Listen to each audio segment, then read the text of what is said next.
வணக்கம் நண்பர்களே. இந்திய அரசு பழைய தொழிலாளர் நல சட்டங்களை ஒன்றிணைத்து 4 புதிய தொழிலாளர் நல சட்டங்களை உருவாக்கி இருக்கிறது. அவற்றுள் ஒன்றான the occupational safety, health and working conditions code 2020 என்ற சட்டத்தில் உள்ள பிரிவுகளை பற்றி நாம் இந்த உரையில் விரிவாக காணலாம். The Occupational Safety, Health and Working Conditions OSHWC Code 2020.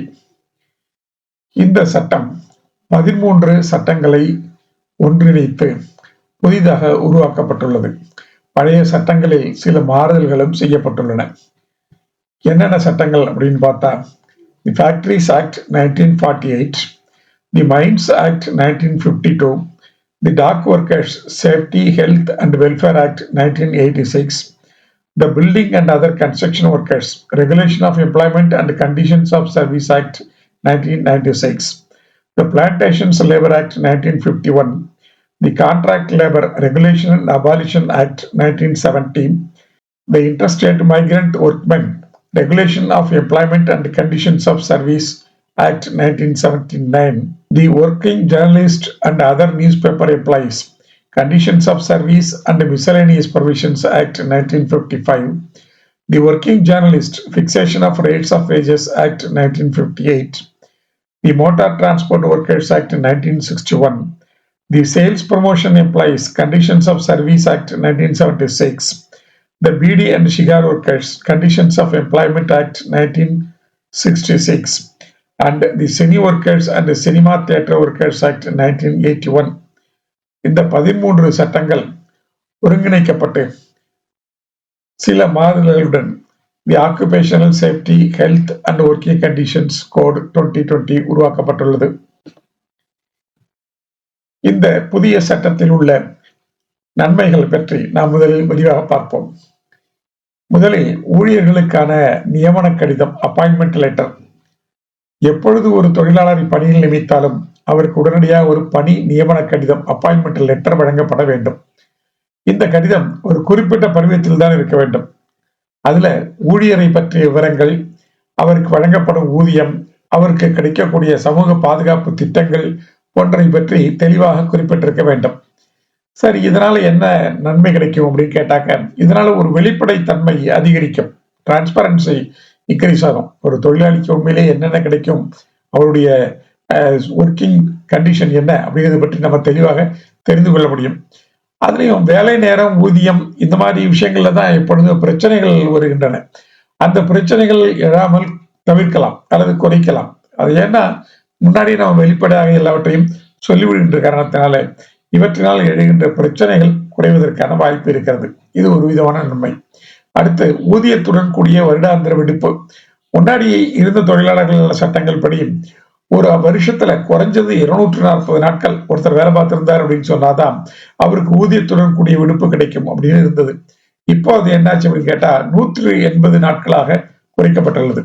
எனவே ஒரு ஊழியர் 180 நாட்கள் ஒரு வருஷத்துல பணிபுரிந்தார் அப்படின்னு சொன்னாக்க அவர் ஊதியத்துடன் கூடிய விடுப்பினை எடுத்துக்கொள்ளலாம் அப்படின்னு மாற்றப்பட்டுள்ளது. இது ஒரு அடுத்த நன்மை.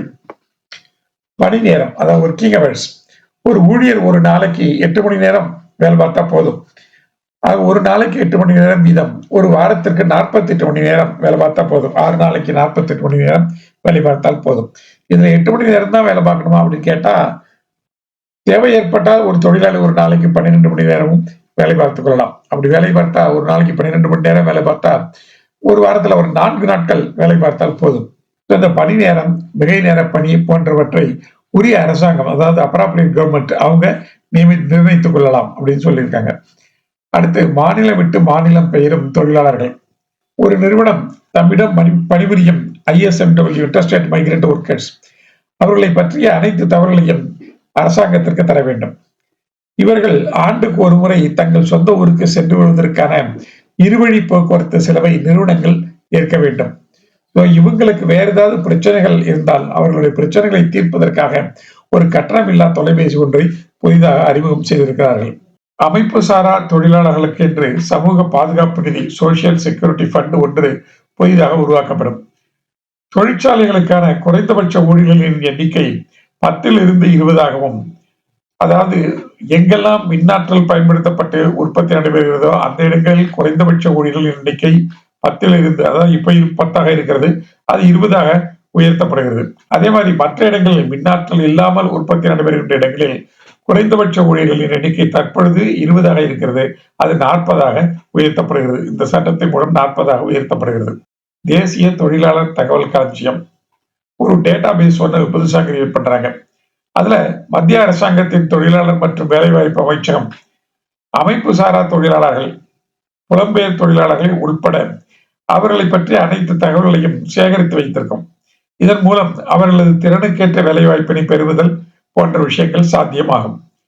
தொழிற்சாலைகள், சுரங்கங்கள், தோட்ட தொழிலாளர்கள், பீடி சிகரெட் தொழில், துறைமுக தொழிலாளர்கள், கட்டிடம் மற்றும் பிற கட்டுமான தொழிலாளர்கள் மற்றும் போக்குவரத்து துறை ஊழியர்கள் ஆகிய 7 துறைகளுக்கு மட்டுமே இருந்த உடல்நலம், பாதுகாப்பு மற்றும் பொதுநலம் ஆகியவை தற்பொழுது அனைத்து துறைகளுக்கும் விரிவுபடுத்தப்பட்டுள்ளது. இது போன்ற விஷயங்கள், இன்னும் பல விஷயங்கள் நாம இந்த சட்டத்தினுடைய மற்ற பிரிவுகளை பார்க்கும் பொழுது அவ்வப்பொழுது விரிவாக பார்க்கலாம். The occupational safety health and working conditions code 2020, அதாவது பணியில் பாதுகாப்பு. ஒருத்தர் வேலை பார்க்கிறார் அப்படின்னு சொன்னா அந்த வேலையில சில அசால்ட்ஸ் இருக்க முடியும். அந்த அசால்ட்ஸ் எல்லாம் இல்லாம அங்கே அவருக்கு எவ்வாறு பாதுகாப்பு வழங்கப்படுகிறது அப்படிங்கிறது occupational safety health and working conditions, அவருடைய உடல்நிலை மற்றும் அவர் பணிபுரிவதற்கான அந்த சூழல் இவற்றை பற்றிய சட்டம் 2020 என்று அழைக்கப்படுகிறது. The occupational safety health and working conditions code 2020, பணியில் பாதுகாப்பு, உடல்நலம் மற்றும் பணிச்சூழல் சட்டம் 2020. நிறுவனங்களில் பணிபுரியும் ஊழியர்களின் பாதுகாப்பு, உடல்நலம் மற்றும் பணிச்சூழல் ஆகியவை பற்றிய சட்டங்களை ஒருங்கிணைக்கவும், திருத்தவும் மற்றும் இவை தொடர்பான விஷயங்களை முறைப்படுத்தவும் இந்த சட்டம் இயற்றப்படுகிறது. இந்திய குடியரசின் 71வது ஆண்டில் இந்திய பாராளுமன்றத்தினால் இந்த சட்டம் இயற்றப்படுகிறது. இதனுடைய பிரிவு 1, அத்தியாயம் 1, பிரிவு 1, இதுல அடிப்படை விஷயங்கள் பற்றி சொல்லியிருக்கிறாங்க. இந்த சட்டத்தினுடைய பெயர் the act may be called the occupational safety health and working conditions code 2020. இது எப்பொழுது நடைமுறைக்கு வரும் அப்படின்னு சொன்னாக்க, இந்த சட்டம் எந்த நாளில் இருந்து செயல்பாட்டுக்கு வரும் என்று மத்திய அரசாங்கம் அரசிதழில் அறிவிக்கிறதோ அந்த நாள் முதல் இது நடைமுறைக்கு வரும். இந்த சட்டத்தின் வெவ்வேறு பிரிவுகள் வெவ்வேறு நாட்களில் நடைமுறைக்கு வருவதாக அறிவிக்கப்படலாம். ஒரு பிரிவுல இந்த சட்டம் குறிப்பிட்ட நாளில் இருந்து நடைமுறைக்கு வரும் அப்படின்னு குறிப்பிடப்பட்டிருந்தால் அந்த பிரிவு அந்த நாளில் இருந்து நடைமுறைக்கு வரும் என்று அர்த்தம் கொள்ள வேண்டும். 1.3 மத்திய மாநில அரசுகளின் அலுவலகங்களுக்கும் எந்த ஒரு நாட்டின் போர்க்கப்பலுக்கும் இந்த சட்டம் பொருந்தாது. சோ எதுக்கு பொருந்தும் எதுக்கு பொருந்தாதுங்கிறத சொல்லிட்டாங்க. மத்திய அரசு அல்லது மாநில அரசு முதன்மை பணி வழங்குனராக இருக்கின்ற மத்திய அல்லது மாநில அரசுகளின் அலுவலகங்களில் ஒப்பந்தக்காரர் மூலமாக நியமிக்கப்படும் ஒப்பந்த ஊழியர்களுக்கு இது பொருந்தும். சோ ஒப்பந்தக்காரர் மூலம் நியமிக்கப்பட்டிருந்தால் அந்த ஒப்பந்த ஊழியர்களுக்கு இந்த சட்டம் பொருந்தும். அடுத்து பிரிவு 2, எல்லா சட்டங்களையும் போலவே இதுலையும் பிரிவு 2ல சில சொற்களை வரையறுத்து சொல்லியிருக்கிறார்கள். இந்த சொற்களுக்கான வரையறைகள் இதே பொருளில் தான் அந்த சட்டம் முழுவதும் பயன்படுத்தப்படும். எங்காவது ஒரு இடத்துல மாற்றி பொருள் கொள்ள வேண்டும் அப்படிங்கிற அவசியம் ஏற்பட்டால் ஒழிய இதே பொருள் தான் எல்லா இடங்களிலும் இருக்கும். முதல்ல அடலசென்ட் அப்படிங்கிறத சொல்ல வரையிருக்கிறார்கள். அடலசென்ட் அல்லது வளரிளம் பருவத்தினர் என்பது child and adolescent labour prohibition and regulation act 1986 அப்படிங்கிற சட்டத்துல பிரிவு 2I தரப்பட்டுள்ள பொருளை குறிக்கும் அப்படின்னு சொல்லியிருக்காங்க. சோ நம்ம இதுக்கு என்ன பொருள் உண்மையிலேயே அப்படின்னாக்க அந்த சட்டத்துல தான் போய் பார்க்கணும். சோ அந்த சட்டத்துல போய் பார்த்தா 2I என்ன சொல்லியிருக்காங்கன்னா, adolescent means a person who has completed his 14th year of age but has not completed his 18th year. 14 ஆண்டுகளை நிறைவு செய்தவர் ஆனால் 18 ஆண்டுகள் நிறைவு பெறாதவர், அவர்தான் அடலசென்ட் அப்படின்னு சொல்லப்படுகிறது. 2B adult. அடல்ட்னா யாரு அப்படின்னு கேட்டா, அடல்ட் அல்லது வயது வந்தவர் என்பது 18 வயது நிறைவடைந்த ஒருவரை குறிக்கும். 2C ஏஜென்ட் அல்லது முகவர். இந்த ஏஜென்ட் அப்படிங்கிற சொல்லுக்கு என்ன பொருள் அப்படின்னு பாத்தீங்கன்னா, ஒரு சுரங்கம் தொடர்பாக பயன்படுத்தப்படும் பொழுது முகவர் என்பது அவ்வாறு நியமிக்கப்பட்டாலும் இல்லாவிட்டாலும், அதாவது அந்த முகவர் அப்படிங்கிற பெயரில் அவரை நியமித்திருந்தாலும் அப்படி இல்லாவிட்டாலும் உரிமையாளரின் பிரதிநிதியாக செயல்படுபவர், ஓனருடைய ரெப்ரசன்டேட்டிவா அவரு இருக்கக்கூடியவர் அல்லது அவ்வாறு செயல்படுவதாக கருதப்படுபவர். இவர் சுரங்கத்தின் அல்லது அதன் ஒரு பகுதியின் மேலாண்மை, கட்டுப்பாடு, கண்காணிப்பு அல்லது நெறிப்படுத்துதல் டைரக்ஷன் ஆகிய பணிகளில் பங்கேற்கலாம். அவருக்கு முகவர் அல்லது ஏஜென்ட் என்று பெயர். 2D appropriate government. அப்ராப்ரியேட் கவர்மெண்ட்ங்கிறத பத்தி நம்ம எல்லா சட்டங்களையும் சொல்லியிருக்கிறோம். 2 அரசுகள் இருக்கிறதுனால, மத்திய அரசு ஒன்று, மாநில அரசு ஒன்று இருக்கிறதுனால எந்தெந்த விஷயங்களுக்கு மத்திய அரசு இந்த சட்டத்துக்கு அணுகப்பட வேண்டும், எந்தெந்த விஷயங்களுக்கு மாநில அரசாங்கம் அணுகப்பட வேண்டும் அப்படிங்கறத சொல்றதுக்காக அப்ராப்ரியேட் கவர்மெண்ட் அப்படிங்கிற சொல்லை வரையறை செய்தார்கள். சோ இதுல மத்திய அரசாங்கம் எங்கெங்கெல்லாம் அப்ராப்ரியேட் கவர்மெண்டா இருக்கும், மாநில அரசாங்கம் எதுக்கெல்லாம் அப்ராப்ரியேட் கவர்மெண்ட் அப்படிங்கறத சொல்லணும்.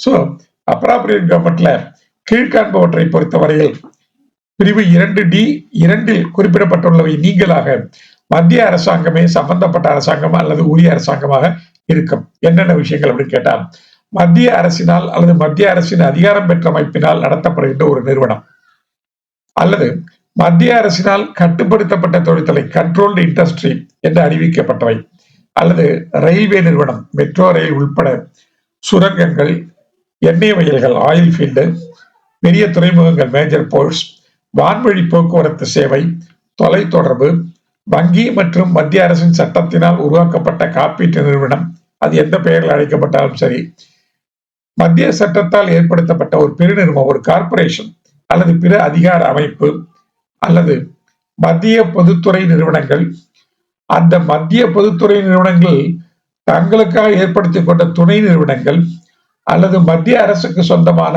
அல்லது அதன் கட்டுப்பாட்டின் கீழ் இயங்கும் தன்னாட்சி அமைப்புகள் மற்றும் இத்தகைய நிறுவனங்கள், பெருநிறுவனங்கள், பிற அதிகார அமைப்புகள், மத்திய பொதுத்துறை நிறுவனங்கள், அவற்றின் துணை நிறுவனங்கள் அல்லது தன்னாட்சி நிறுவனங்கள், இந்த மாதிரி நிறுவனங்களுடைய நோக்கத்தை நிறைவு செய்வதற்காக ஏற்படுத்தப்பட்டுள்ள ஒப்பந்தக்காரர்களின் நிறுவனங்களை பொறுத்தவரையிலும் மத்திய அரசாங்கமே சம்பந்தப்பட்ட அரசாங்கம் அல்லது உரிய அரசாங்கமாக இருக்கும். மத்திய அரசாங்கம் ஒரு பொது நிறுவனத்தில் செய்துள்ள பங்கு முதலீட்டின் மதிப்பு இந்த சட்டம் நடைமுறைக்கு வந்த பிறகு 50 விழுக்காட்டை விட குறைந்தாலும் அந்த நிறுவனத்தை பொறுத்தவரையில் மத்திய அரசாங்கமே சம்பந்தப்பட்ட அரசாங்கமாக இருக்கும். ஒரு பொதுத்துறை நிறுவனத்துல மத்திய அரசாங்கம் குறைந்தபட்சம் 51 விழுக்காடு தன்னுடைய முதலீட்டை வைத்திருந்தால் அது மத்திய நிறுவனம், அரசாங்கத்தினுடைய நிறுவனம் என்று அழைக்கப்படும். அதற்கு மத்திய அரசாங்கமே சம்பந்தப்பட்ட அரசாங்கமாக இருக்கும். ஒருவேளை இந்த சட்டம் வந்ததுக்கு பிறகு அந்த நிறுவனத்திலிருந்து மத்திய அரசுடைய பங்குகள் விலக்கப்பட்டிருந்தால், அதாவது 51 விழுக்காட்டுக்கு கீழே அதனுடைய முதலீடு வந்துவிட்டது அப்படின்னு சொன்னா, அப்படி வந்த பிறகும் கூட மத்திய அரசாங்கமே தொடர்ந்து அப்ராப்ரியேட் கவர்மெண்டாக இருக்கும். 2D2 in relation to any factory, motor transport undertaking, plantation, newspaper establishment and establishment relating to beedi and cigar, including the establishments not specified in class 1, the state government of a state in which it or as the case may be they are situated. So இப்போ 2D2 என்ன அப்படிங்கறத பத்தி சொல்றாங்க. இங்க மாநில அரசாங்கம் எந்த மாநிலத்திலே இந்த குறிப்பிடப்பட்ட தொழிற்சாலைகள் அமைந்துள்ளனவோ அந்த மாநிலத்தினுடைய அரசாங்கமே இந்த விஷயங்களை பொறுத்தவரையிலும் அப்ராப்ரியேட் கவர்மெண்டாக இருக்கும்.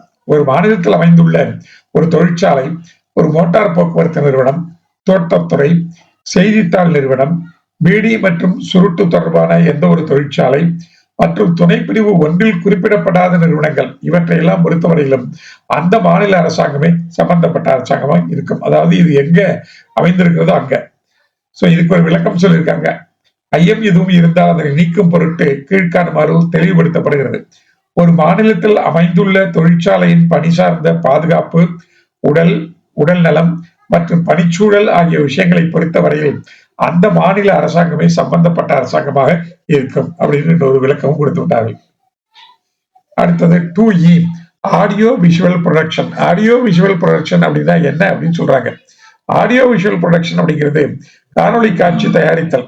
அதாவது இது முழுமையாகவோ அல்லது பகுதியாகவோ இந்தியாவில் தயாரிக்கப்பட்டிருக்கலாம்.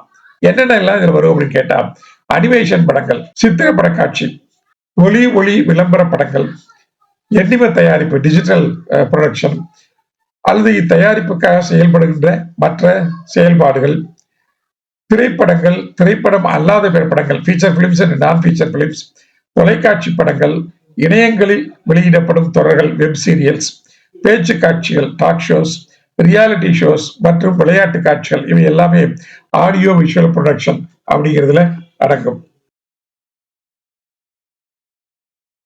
ஆடியோ விஷுவல் ஒர்க்கர் அப்படின்னா யாரு அப்படின்னு கேட்டாக்க, இந்த ஆடியோ விஷுவல் ப்ரொடக்ஷன் இதுக்காக பயன்படுகின்ற அனைவருமே அல்லது நியமிக்கப்பட்டிருக்கின்ற அனைவருமே ஆடியோ விஷுவல் ஒர்க்கர் தான்.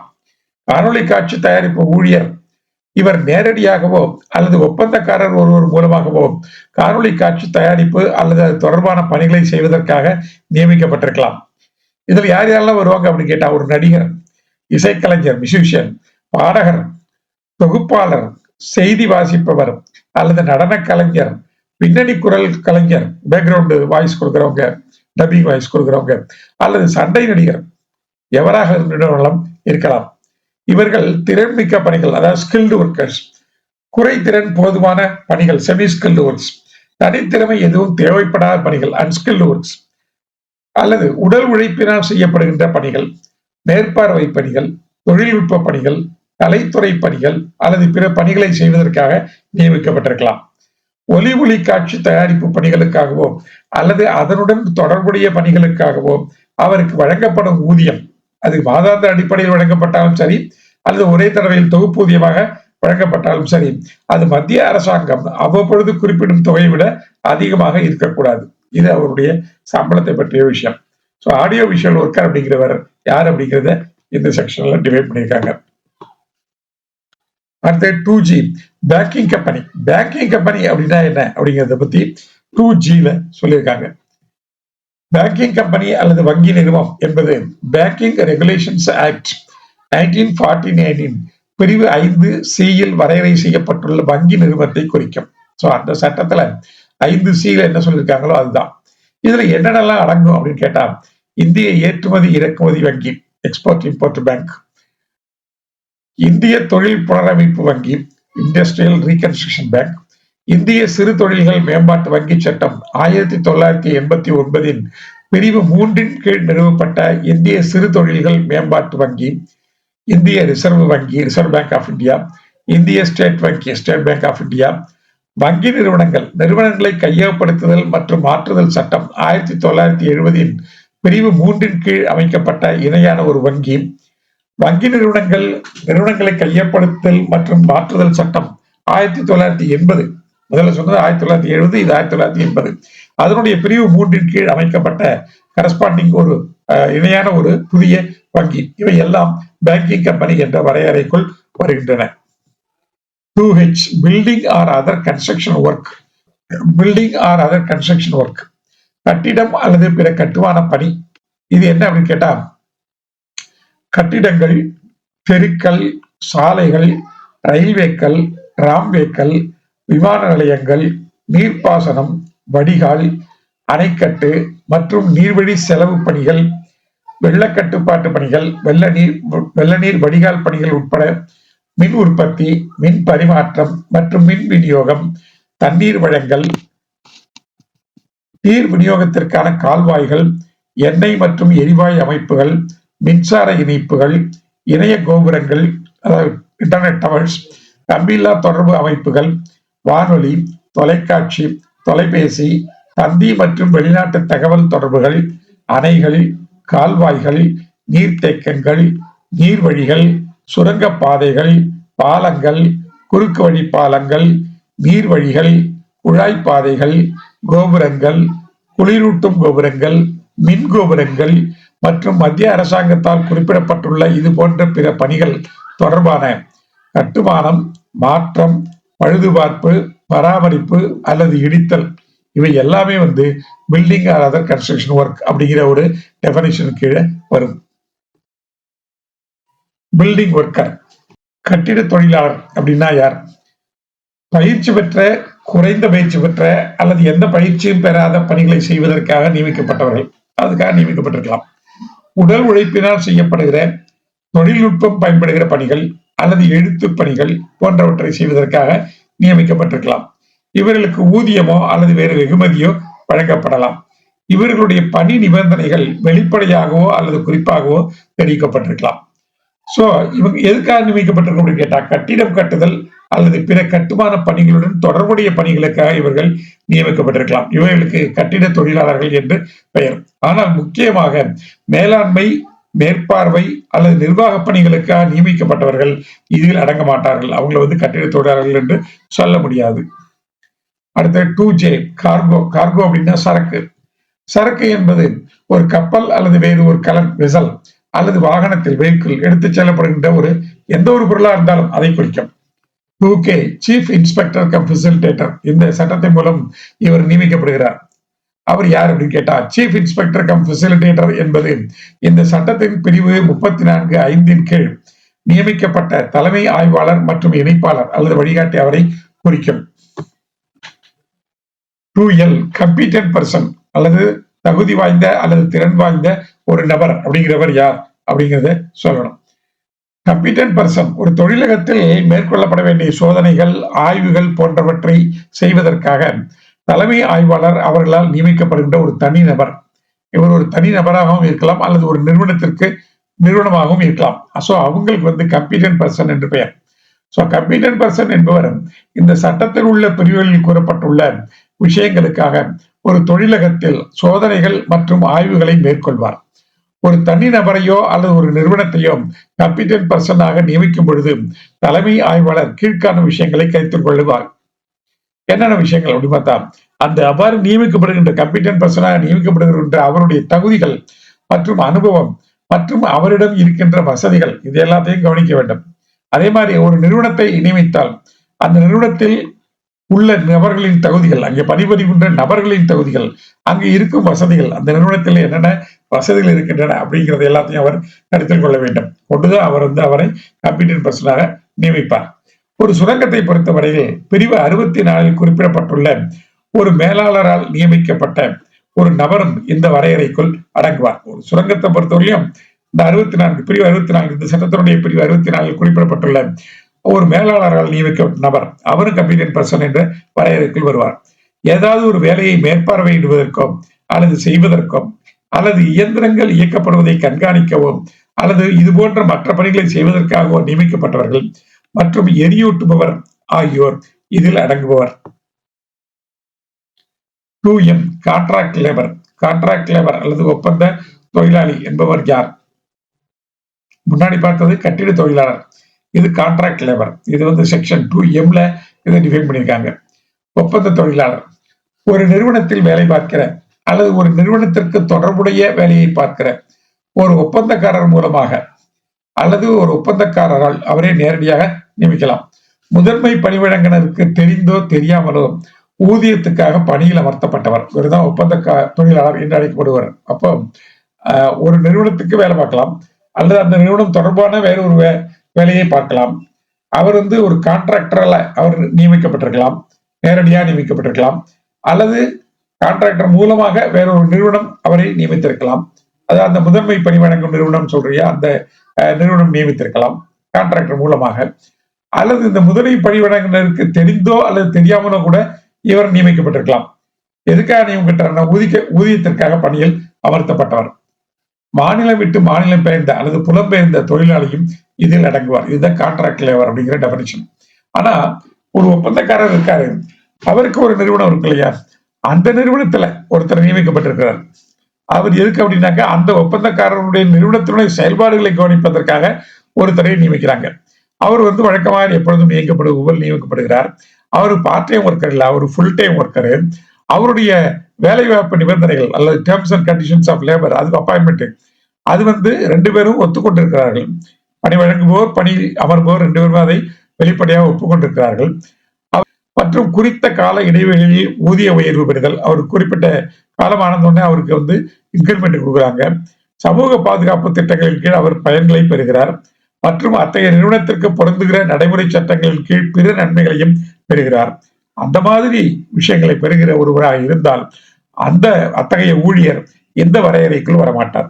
சோ அந்த ஒப்பந்தக்காரருடைய நிறுவனத்திற்காக ஒரு நியமிக்கப்பட்டிருந்தால் அவருக்கு இந்த கண்டிஷன்ஸ் எல்லாம் இருந்தா அவர் இந்த கான்ட்ராக்ட் லேபர் அப்படிங்கிற டேர்முக்கு கீழே வரமாட்டார். கான்ட்ராக்டர். ஒப்பந்தக்காரர் அப்படின்னா யாரு அப்படின்னாக்க, ஒரு நிறுவனத்துக்கு வெறுமனே பொருட்களை வழங்குகிறார், ஒருத்தர் சப்ளை பண்றாரு, குட்ஸ் ஏன்னா குட்ஸா சப்ளை பண்றாரு அல்லது கொஞ்சம் உற்பத்தி செய்யப்பட்ட பொருட்களை சப்ளை பண்றாரு. அவரு கான்ட்ராக்டரா அப்படின்னு கேட்டா, அந்த மாதிரி வெறுமன பொருட்களை மட்டும் வழங்குபவர் வந்து நம்ம கான்ட்ராக்டர்னு சொல்றது இல்ல. ஒப்பந்த ஊழியர்களின் மூலம் அந்த நிறுவனத்துக்கு என்ன வேலை வேணுமோ அந்த வேலையை செய்து கொடுப்பவர். அவங்க என்ன ரிசல்ட் கேட்கிறாங்களோ அந்த ரிசல்ட்டை ப்ரொடியூஸ் பண்ணி கொடுக்கிறவர். அவர் தான் ஒப்பந்தக்காரர். நிறுவனத்தின் எந்த ஒரு பணிக்கும் தேவையான ஒப்பந்த ஊழியர்களை மனித வளம் ஹியூமன் ரிசோர்ஸ் என்ற பெயரில் வழங்குபவர் மற்றும் துணை ஒப்பந்தக்காரரும் இதில் அடங்குவர். ஒரு ஒப்பந்தக்காரருக்கு கீழ் இன்னொரு துணை ஒப்பந்தக்காரர் இருக்கலாம். அவரும் இந்த கான்ட்ராக்டர் அப்படிங்கிற வரையறை கீழே வருகிறார். கண்ட்ரோல்டு இண்டஸ்ட்ரி அப்படின்னா என்ன அப்படின்னு கேட்டாக்க, மத்திய அரசாங்கம் சில இண்டஸ்ட்ரீஸ் வந்து கட்டுப்படுத்தப்பட்ட தொழில்துறை அப்படின்னு அறிவிச்சிருப்பாங்க. ஏதாவது ஒரு சட்டத்துக்கு கீழே அறிவிச்சிருப்பாங்க. அவ்வாறு அறிவிக்கப்பட்ட ஒரு தொழில்துறை தான் கண்ட்ரோல்டு இண்டஸ்ட்ரி என்று அழைக்கப்படுகிறது. Core activity of an establishment section 2P, அதாவது ஒரு நிறுவனத்தினுடைய முக்கியமான அல்லது பிரதானமான செயல் என்ன, அதனுடைய ஆக்டிவிட்டி என்ன அப்படிங்கிறது சொல்கிறார்கள். கோர் ஆக்டிவிட்டினா என்ன அப்படின்னு கேட்டா, ஒரு நிறுவனத்தின் பிரதான செயல்பாடு என்பது அந்த நிறுவனம் எந்த செயல்பாட்டுக்காக நிறுவப்பட்டுள்ளதோ அதை குறிக்கும். உதாரணமா ஒரு மின்சாரம் தயாரிக்கின்ற ஒரு நிறுவனம், ஒரு மின் உற்பத்தி நிறுவனம் ஒன்று இருக்கு அப்படின்னு சொன்னா, மின் உற்பத்தி செய்வது அதனுடைய கோர் ஆக்டிவிட்டி. அதுதான் நம்ம core activity of an establishment அப்படின்னு சொல்றோம். அத்தகைய செயல்பாட்டுக்கு தேவையான இன்றியமையாத செயல்பாடுகளையும் குறிக்கும். ஸோ அப்போ மின் உற்பத்தி பண்றதுக்கு என்னென்னலாம் தேவையோ அந்த செயல்பாடுகளையும் இந்த கோர் ஆக்டிவிட்டி அப்படிங்கிறது குறிக்கும். ஆனா ஒரு நிறுவனம் கீழ்காணும் நடவடிக்கைகளை பிரதானமாக கொண்டு அமைக்கப்படவில்லை என்றால் கீழ்வரும் செயல்பாடுகளை அதன் இன்றியமையாத அல்லது அத்தியாவசியமான செயல்பாடுகளாக நாம் கருத முடியாது. இந்த விஷயங்கள் என்னென்ன அப்படின்னு கேட்டா, இப்போ ஒரு நிறுவனம் இருக்கு, ஒரு மின் உற்பத்தி நிறுவனம்னே வச்சுப்போமே. அந்த மின் உற்பத்தி நிறுவனத்தினுடைய அதனுடைய உற்பத்தி தொழிலகம் இருக்கு. அந்த தொழிலகத்துல சுத்தம் செய்கின்ற பணிகள் இருக்கு. டெய்லி கூட்டி சுத்தம் பண்றாங்க, அல்லது தூய்மை செய்கிறார்கள், அல்லது தூசி தட்டுகிறார்கள், அல்லது எல்லா கழிவுப் பொருட்கள் குப்பை எல்லாத்தையும் சேர்த்து கொண்டா ஒரு இடத்துல சேர்த்து வைக்கிறாங்க. அந்த சுகாதார பணிகள், இந்த சுகாதார பணி வந்து கோர் ஆக்டிவிட்டி அப்படின்னு சொல்ல முடியும் அப்படின்னு கேட்டா, இது கோர் ஆக்டிவிட்டி இல்லை. ஏன்னா இதையே கோர் ஆக்டிவிட்டியா கொண்டு உருவாக்கப்பட்ட நிறுவனங்கள் இருக்கலாம். ஆனால் இந்த நிறுவனத்துல இது கோர் ஆக்டிவிட்டியா இல்லை. அதே மாதிரி வாட்ச் அண்ட் வார்டு ஒர்க், அதாவது பாதுகாப்பு சேவைகள் உள்ளிட்ட கண்காணிப்பு மற்றும் பாதுகாவல் சேவைகள், அவங்களுக்கு ஒரு செக்யூரிட்டி வச்சிருக்கலாம். அந்த செக்யூரிட்டி ஆக்டிவிட்டிஸ் அது ஒரு டிபார்ட்மெண்டே இருக்கலாம். ஒரு 50 பேரோ ஒரு 100 பேரோ அங்க வேலை பார்த்துட்டு இருக்கலாம். அப்ப அது பிரதான ஆக்டிவிட்டியா கோர் ஆக்டிவிட்டியா அப்படின்னு கேட்டா அதுவும் இல்லை. உணவகம் மற்றும் உணவு வழங்கல் சேவைகள், அங்க வேலை பார்க்கிறவங்களுக்கு சாப்பாடு தயார் பண்ணி அவங்களுக்கு சாப்பாடு வழங்குற வேலைகளை பார்க்கலாம். அது பிரதான ஆக்டிவிட்டி கிடையாது. சரக்குகளை ஏற்றுதல் மற்றும் இறக்கும் பணிகள் அதுவும் கிடையாது. ஒரு நிறுவனத்தின் ஆதரவு சேவைகள் எனத்தக்க மருத்துவமனைகள், இப்போ ஒரு மெடிக்கல் ஃபெசிலிட்டிக்காக ஒரு ஹாஸ்பிட்டல் அவங்க கட்டி வச்சிருக்கலாம், அல்லது அவங்களுடைய தொழிலாளர்களுடைய ஊழியர்களுடைய குழந்தைகள் படிப்பதற்காக கல்வி நிறுவனங்களையோ அல்லது பயிற்சி நிறுவனங்களையோ நிறுவி இருக்கலாம். அல்லது விருந்தினர் இல்லங்கள், கெஸ்ட் ஹவுசஸ், யாராவது விருந்தினர்கள் வந்து அவர்களுக்காக விருந்தினர் இல்லங்களை நிறுவி இருக்கலாம். பணமகிழ் மன்றங்கள், கிளப்ஸ் அது இருக்கலாம், அல்லது இது போன்ற மற்ற விஷயங்கள் இருக்கலாம். இதையெல்லாம் நடத்தவர்களாக இருக்கலாம். அதுவும் இதனுடைய கோர் ஆக்டிவிட்டி கிடையாது. ஒரு நிறுவனத்தின் ஆதரவு சேவைகள் எனத்தக்க கொரியர் சேவைகள், அஞ்சல் சேவைகள், பராமரிப்பு உட்பட சிவில் மற்றும் கட்டுமான பணிகள், தோட்டக்கலை மற்றும் புல்வெளிகளை பராமரித்தல் மற்றும் அது போன்ற பிற நடவடிக்கைகள், வீட்டு பராமரிப்பு மற்றும் சலவை சேவைகள், house keeping and laundry works, அது போன்ற பிற நடவடிக்கைகள், இவை ஒரு நிறுவனத்தின் ஆதரவு சேவைகளின் தன்மையாக இருக்கும் பொழுது, ஒருவேளை இதெல்லாம் கோர் ஆக்டிவிட்டியா இருந்ததுனாக்கா அது கோர் ஆக்டிவிட்டி அது மாறிடும். ஆனா இதெல்லாம் ஒரு சப்போர்ட் சர்வீஸ் தான் இருக்கு. ஆம்புலன்ஸ் சேவைகள் உட்பட போக்குவரத்து சேவைகள் ஒரு நிறுவனத்தின் முக்கிய செயலாக இருந்தாலும் நீண்ட இடைவெளிகளை விட்டுவிட்டு செயல்படுகின்ற எந்த ஒரு செயல்பாடு அதுவும் இதனுடைய கோர் ஆக்டிவிட்டி என்று சொல்ல முடியாது. சோ ஒரு நிறுவனத்தினுடைய கோர் ஆக்டிவிட்டிங்கிறது என்ன அப்படிங்கிறத டிஃபைன் பண்ணிட்டாங்க. அடுத்தது டே. ஒரு டே அப்படிங்கிறது என்ன அப்படின்னு கேட்டாக்க, தினம் அல்லது ஒரு நாள், அதாவது நள்ளிரவில் தொடங்குகின்ற 24 மணி நேரம், அதைத்தான் நாம் ஒரு டே அல்லது ஒரு தினம் என்று வரையறுக்கிறோம். District magistrate section 2R. District magistrate அப்படிங்கிறவர் யார் அப்படின்னு கேட்டா, மாவட்ட நீதிபதி. ஒரு சுரங்கத்தை பொறுத்தவரையில் அந்த சுரங்கம் எந்த வருவாய் மாவட்டத்தில், ரெவென்யூ டிஸ்ட்ரிக்டில் அமைந்துள்ளதோ அந்த மாவட்டத்தில் சட்டம் மற்றும் ஒழுங்கை பராமரிக்கும் அதிகாரம் எவருக்கு வழங்கப்பட்டிருக்கிறதோ அந்த மாவட்ட நீதிபதி அல்லது துணை ஆணையர், அவர் தான் டிஸ்ட்ரிக்ட் மேஜிஸ்ட்ரேட். இப்போ ஒரு சுரங்கம் இருக்கு. அந்த சுரங்கத்தினுடைய ஒரு பகுதி ஒரு மாவட்டத்துல இருக்கு. இன்னொரு பகுதி இன்னொரு மாவட்டத்துல இருக்கு. அப்படின்னு தான் என்ன பண்றது அப்படின்னு கேட்டா, மத்திய அரசாங்கம் எந்த மாவட்ட நீதிபதிக்கு அதிகாரம் அளிக்கிறதோ அவரே மாவட்ட நீதிபதியாக ஆகிறார். இந்த நிறுவனத்தை பொறுத்தவரையில், இந்த சுரங்கத்தை பொறுத்தவரையில். டாக் ஒர்க் செக்ஷன் 2X துறைமுக வேலைகள், கப்பல் துறைமுக வேலைகள் அப்படிங்கிறது என்ன அப்படிங்கிறத சொல்லியிருக்காங்க. கப்பல் துறை வேலை என்பது கப்பல் துறைமுகத்தில் அல்லது அதற்கு அருகாமையில் பக்கத்துல விசினடியில பிற கப்பல் துறைமுகம், கப்பல் துறை, சேமிப்பு இடம் ஸ்டோரேஜ் பிளேஸ் அல்லது தரையிறங்கும் இடத்திற்குள் சரக்குகளை ஏற்றுதல், இறக்குதல், நகர்த்துதல் அல்லது சேமித்தல் தொடர்பான அல்லது இவற்றுக்கு தேவையான பிற பணிகள் ஆகியவற்றை குறிக்கிறது. இதுதான் கப்பல் துறை வேலைங்கிறது. இதுல என்னென்னலாம் இருக்கும் அப்படின்னு கேட்டாக்க, கப்பல்கள் மற்றும் பிற கலன்கள் ஆகியவற்றின் வருகை, புறப்பாடு அல்லது சரக்குகளை இறக்குதல், ஏற்றுதல் போன்றவற்றுக்கான ஆயத்த பணிகள், அதுக்கு முன்னாடி செய்ய வேண்டிய வேலைகள், அந்த வேலைகள் எல்லாம் கப்பல் துறை வேலைன்னு தான் சொல்லப்படும். கப்பல்களை நிறுத்தி வைக்கும் உபகரணங்கள், கப்பல் கூட நிறுத்தி வச்சிருக்காங்க, அதுக்கு என்னென்னலாம் தேவைப்படுது, ஆங்கரிங்க்கு என்னென்னலாம் பண்ணியிருக்காங்களோ அந்த உபகரணங்கள், லிக்விட் டேங்க்ஸ் திரவ தொட்டிகள், தூக்குகின்ற பொறிகள், சரக்குகளை ஏற்றி இறக்குவதற்காக வச்சிருக்கிற அந்த கிரேன்ஸ், கப்பலில் அல்லது துறைமுகத்தில் உள்ள சேமிப்பு பகுதிகளை பழுது பார்த்தல் மற்றும் பராமரித்தல் ஆகிய பணிகள், இதுவும் துறைமுக வேலை என்று அழைக்கப்படும். கப்பல்களை நிலைநிறுத்தும் பொறிகள், தொட்டிகள், தூக்கு பொறிகள், கப்பல் அல்லது துறைமுகத்தில் உள்ள பிற சேமிப்பு பகுதிகளில் வண்ணம் பூசுதல், பெயிண்ட் அடிக்கிறது அல்லது தூய்மை செய்தல் அல்லது அதுல இருக்க அந்த ரஸ்ட் எல்லாம் ரிமூவ் பண்ற சிப்பிங், அந்த மாதிரி வேலைகள், இது எல்லாமே கப்பல் துறை வேலை என்ற டெபினிஷன் கீழே வரும். இது செக்ஷன் 2S டிஃபைன் பண்ணியிருக்காங்க. செக்ஷன் 2T எம்ப்ளாயி அப்படின்னா யார்? எம்ப்ளாயின்னு சட்டத்தில் அடிக்கடி சொல்லிட்டே இருக்கோம். அந்த எம்ப்ளாயி என்பவர் யார் அப்படிங்கிறத பத்தி சொல்லியிருக்காங்க. இது ஒரு பெரிய டெபினிஷன். ஒரு தொழில் நிறுவனத்தில் உடல் உழைப்பினால் செய்யத்தக்க வேலைகளை செய்யவும், கருவிகளை இயக்குதல், கண்காணித்தல், மேலாண்மை பணிகள், நிர்வாக பணிகள், தொழில்நுட்ப பணிகள் அல்லது எழுத்து பணிகள் போன்றவற்றை செய்வதற்காகவும் நியமிக்கப்பட்டுள்ள ஒரு நபரை குறிக்கும். அவர்தான் ஊழியர் அப்படிங்கிறவர். இது இந்த அப்ரண்டிஸ் ஆக்ட் 1961 தொழில் பழகுனர் சட்டம் 1961 கீழ் நியமிக்கப்பட்டுள்ள அப்ரண்டிசஸ், ஆக்ட் அப்ரண்டிசஸ் சொல்றது அந்த பயிற்சி பணியாளர்கள், அவர்கள் இந்த டெபினிஷனுக்குள்ளாக வரமாட்டார்கள். அவர்களை ஊழியர்கள் என்று சொல்ல முடியாது. இவர்கள் ஸ்கில்டு ஒர்க்கர்ஸா இருக்கலாம், நிறைத்திறன் தேவைப்படுகிறவர்களாக இருக்கலாம், அல்லது குறைதிறன் செமி ஸ்கில்டு ஒர்க்கர்ஸாக இருக்கலாம், அல்லது குறிப்பிட்ட திறன் எதுவும் தேவைப்படாத பணிகளை செய்வதற்காக நியமிக்கப்பட்டிருக்கலாம். ஊதியத்திற்காகவோ அல்லது வெகுமானத்திற்காகவோ இவர்கள் பணியில் அமர்த்தப்பட்டிருக்கலாம். பணி நிபந்தனைகள் வெளிப்படையாக தெரிவிக்கப்பட்டிருக்கலாம் அல்லது குறிப்பால் உணர்த்தப்பட்டிருக்கலாம். சம்பந்தப்பட்ட அரசாங்கத்தினால் ஊழியர் என்று அறிவிக்கப்பட்ட எந்த ஒரு நபரும் இந்த வரையறைக்குள் அடங்குவார். ஆனா இதுல யார் வரமாட்டாங்க அப்படின்னு கேட்டா, இந்திய அரசின் ஆயுதப்படை உறுப்பினர் எவரையும் இந்த வரையறைக்குள் சேர்க்க முடியாது. Armed forces. அடுத்து செக்ஷன் 2U எம்ப்ளாயர். எம்ப்ளாயர் என்பவர் யார்?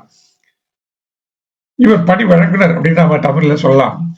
இவர் நேரடியாகவோ அல்லது வேறு ஒரு நபர் மூலமாகவோ அல்லது தமது சார்பாகவோ அல்லது வேறு நபரின் சார்பாகவோ ஒன்று அல்லது அதற்கு மேற்பட்ட ஊழியர் அல்லது பணியாளர்களை தமது நிறுவனத்தில் பணிக்கு அமர்த்திக் கொள்கிறவர். அவர் தான் பணி வழங்குனர் அல்லது எம்ப்ளாயர் அப்படின்னு சொல்லப்படுகிறவர்.